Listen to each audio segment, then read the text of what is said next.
inanishinda kuificha.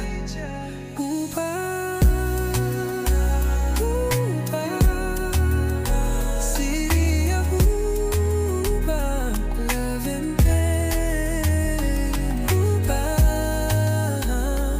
Huba, siri ya huba. Fungua macho yako, moyo uone ninayo. RK, nataka kuona utendaji wako wa kazi. Kipindi hichi ambacho unafanya majukumu yako hapa, utakuwa unatumia ofisi yangu. Ofisi yako ile inaendelea kwa ukarabati. Ikiisha utaondoka ofisini kwako. Unajua nahitaji uapprove watu wao. Mara nyingi nyinyi vijana ambao mnapaka nywele dawa, mnajichumbua, mnalamba lipsi, mnaonekana kama si watenda kazi.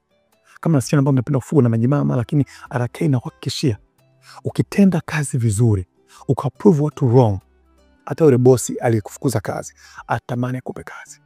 Basi nashukuru sana. Wewe mimi niendelee na kazi, kukiwa kuna maelekezo yoyote mimi nitakupigia simu.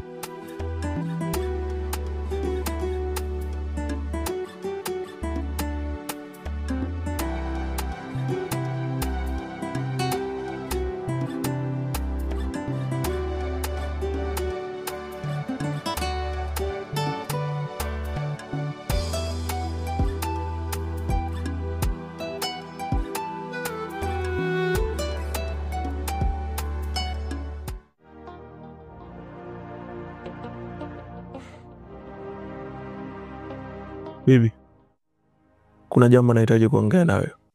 Jambo. Sasa bibi, wewe umesema ile ofisi tusifungue.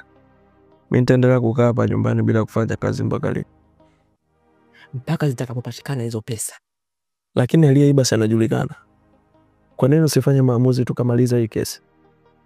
Unanifanya mimi mtoto Hivi 1.5 milioni ipotee, mimi nikae kimya tu eti nifanye maamuzi nimalize kesi? Wewe kwa akili zako unataka nifanye maamuzi gani?